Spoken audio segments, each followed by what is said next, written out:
Hello বন্ধুরা, আমাদের আশপাশে হরহামেশাই এমন কিছু ঘটনা ঘটে যা দেখে আমরা হাসবো না কাঁদবো ঠিক করতে পারি না। কেননা এ ঘটনাগুলো এমন হয় যে কারো পৌষ মাস আবার কারো সর্বনাশ, অর্থাৎ লোকসান হলেও এই ঘটনাগুলো দেখে আপনি হাসি আটকে রাখতে পারবেন না। আমাদের চারপাশে ঘটে যাওয়া তেমনই কিছু অবাক করা ভিডিও নিয়ে সাজানো হয়েছে আজকের পর্ব। সবসময় ডাকাতরা বিশাল বন্দুক নিয়ে ডাকাতি করতে আসবে, ব্যাপারটা এমন নয়। লন্ডনের স্ট্রিট পার্কে একদল ডাকাত স্বর্ণের দোকানে হামলা চালায় এবং হাতুড়ি দিয়ে গ্লাস ভেঙে স্বর্ণ লুট করার চেষ্টা করছিল। আশপাশের লোকজন যখন পুলিশে ফোন দেবে ভাবছিল, তখনই সেখানে দৌড়ে চলে আসেন ৭১ বছরের এই দাদি। আর এসেই পুরনো স্টাইলে দাদি তার অস্ত্র দিয়ে ধোলাই শুরু করে। ব্যাস, তখন ডাকাতরা লুট করা বাদ দিয়ে পালানো শুরু করে। কিন্তু দাদি ছেড়ে দেওয়ার মানুষ নয়। দাদি তার হাতের ব্যাগ দিয়ে পিটিয়ে বাইক থেকে ফেলে দেয় এই ডাকাতদের এবং তারপর পুলিশের হাতে ধরা পড়ে ৬ জনের ৪ জন ডাকাত।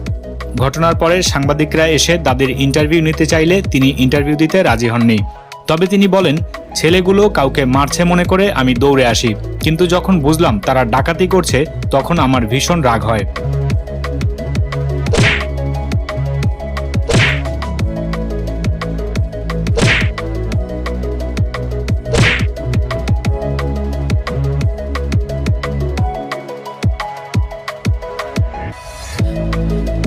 এমন সাহসী কাজের জন্য এই দাদিকে সম্মান জানাই।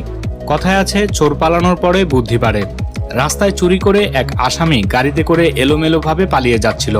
আর তখন চোর কিছু দূর যাওয়ার পরে রাস্তায় জ্যামের কারণে আটকে যায়। আর তখন সে গাড়ি থেকে একটি স্কেটিং বোর্ড নিয়ে পালানো শুরু করে, যাতে করে সে দ্রুত ভাগতে পারে। সত্যি, চোর হলেও মশায়ের ভালোই বুদ্ধি আছে। কিন্তু একটু পর দেখা যায় সে ঠিকমতো এটি চালাতে না পেরে বোর্ডটি হাতে নিয়ে দৌড়তে থাকে। তবে শেষ রক্ষা হয়নি। এই লাল গাড়ির চালক তাকে আটকে পুলিশে ধরিয়ে দেয়। আসলে আজকে জনাব চোরের ভাগ্যটাই খারাপ। প্রথমত, সে ঠিকমতো স্কেটিং না করতে পারায় বেশি দূর যেতে পারেনি। আসলে আগে একটু প্র্যাকটিস করে নিলে এমনটা হতো না। দ্বিতীয়ত, লাল গাড়িটি জনাবকে পুলিশের হাতে ধরিয়ে দিল। এই ঘটনার পর থেকে রাগে হয়তো জনাব চোর চুরিই ছেড়ে দিবেন। এখন মোবাইলের যুগ, তাই ছোট ছেলেমেয়েরা মোবাইলেই তাদের শৈশব পার করে দেয়। কিন্তু আমাদের শৈশবে ভিডিও গেম খেলতে গিয়ে বাড়ির বকা বা পেটানি খাননি, এমনটা হওয়া যেন অসম্ভব ছিল। আবার কেউ তো ছোট থাকতে বাসার টাকা চুরিও করেছেন ভিডিও গেম খেলতে। রাশিয়ার এই দুই ছেলের সাথেও হয়তো একই ঘটনা ঘটেছে। একটি বাড়ি থেকে তারা দুজনে মিলে ময়লা টানার এই গাড়িটি চুরি করতে গিয়ে যা করলো তা দেখে আপনি হাসি আটকে রাখতে পারবেন না। গাড়িটি নিয়ে তারা গেটের সামনে আসার পর গেট বন্ধ থাকায় সমস্যা শুরু হয়। প্রথমে নিচে থেকে গাড়িটি বের করার চেষ্টা করা হয়, কিন্তু কাজ হয় না।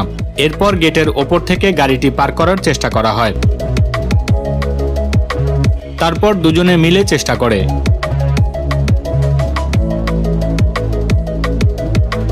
এরপর জামা খুলে চেষ্টা করা হয়। তারপর বেঞ্চে উঠে চেষ্টা করা হয়। এরপর আরও একটি বেঞ্চ।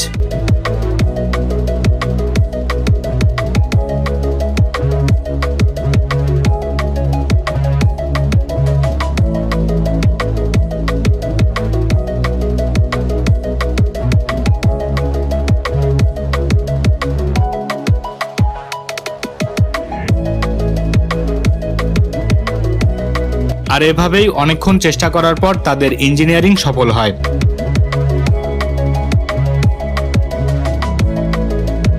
কিন্তু ভয়ের কারণ হয়ে দাঁড়ায় এই পথচারী। অবশ্য এদিকে কি ঘটছে সেটি খেয়াল না করেই চলে যায়। সিসিটিভি ফুটেজে দেখা যায় এই দুজন মিলে প্রায় আধা ঘন্টা চেষ্টার পর গাড়িটি নিয়ে চলে যায়। আর যাওয়ার সময় তাদের ব্যাগ এবং গায়ের জামাটিও ভুলে এই বাড়ির মধ্যেই ফেলে চলে যায়। তবে মজার ব্যাপার হলো, ইউটিউবে এই ভিডিও দেখার পর সবাই দুজনের ধৈর্য আর পরিশ্রমের প্রশংসা করেছেন, যদিও হোক সেটা চুরি। আবার অনেকে তো তাদের পরিশ্রম দেখে তাদের চাকরিও দিতে চেয়েছেন। ভিডিওতে যাকে দেখতে পাচ্ছেন তার নাম গ্র্যান্ডপা বিল এবং সে অন্ধ নয়। তবে পায়ের সমস্যার কারণে সে মাঝে মধ্যেই হাতে এভাবে লাঠি নিয়ে চলাফেরা করেন। এদিকে এক চোরকে পুলিশ ধাওয়া করছিল এবং ওই চোর এই লোকটিকে অন্ধ ভেবে তার পাশ দিয়ে যখন দৌড়ে পালাতে যায়, তখনই এমন ঘটনা ঘটে। বেচারা চোর এ ভদ্রলোকের হাতে লাঠি থাকার কারণে তাকে অন্ধ ভেবে তার পাশ দিয়ে পালাতে গিয়ে ধরা পড়ে গেল। তবে এই ঘটনার সব কৃতিত্ব এই লোকটির, যে হঠাৎ করে এ চোরকে ফেলে দিয়ে তাকে ধরিয়ে দেয়। থাইল্যান্ডের ভিডিও এটি। আসল ব্যাপার হলো এই গাড়ির মালিক গাড়ির ভেতরে একটি ছোট বাচ্চাকে রেখে গাড়ির ইঞ্জিন অন থাকা অবস্থায় গাড়ি থেকে নেমে দোকানে কিছু কেনাকাটার জন্য বের হন। আর তখনই গাড়ির ভেতরে থাকা বাচ্চাটি গাড়ির গিয়ার অন করে ফেলে। আর তখন গাড়ির ইঞ্জিন চালু থাকার কারণে গাড়িটি নিজে নিজেই চলতে শুরু করে। আর এরপর বাচ্চাটির এলোমেলো স্টিয়ারিং ঘোরানোর কারণে এই অবস্থা ঘটে। দিন শেষে গাড়ি তো নষ্ট হলোই, তার উপর এই দোকান ভাঙার জরিমানা। একটি বড় স্পিড বোট থেকে ট্রাক্টর নামানোর দৃশ্য। কিন্তু এই শক্তিমানকে দেখুন, তার ধারণা সে এই বিশাল বোটটি এক হাত দিয়ে আটকে রাখতে পারবেন। আর তাই স্পিড বোটকে না বেঁধে এভাবেই ট্রাক্টর নামানো শুরু হয়। তবে মূল ঘটনা একটু পরে ঘটে। যদিও ব্যাপারটা বোঝা মুশকিল যে আসলে এখানে দোষটা কার ছিল, তবে শেষে ড্রাইভারের এই অবস্থা থেকে প্রাণ বেঁচে গেল এটাই বেশি কিছু।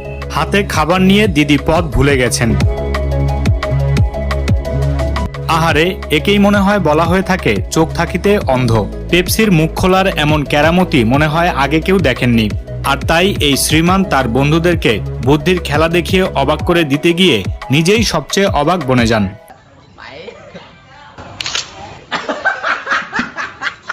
আহারে, আইফোন বলে কথা। ঠিক আছে, আজকের মতো বিদায়। তবে ভিডিওটি লাইক না করলে আপনার এই অবস্থা হবে।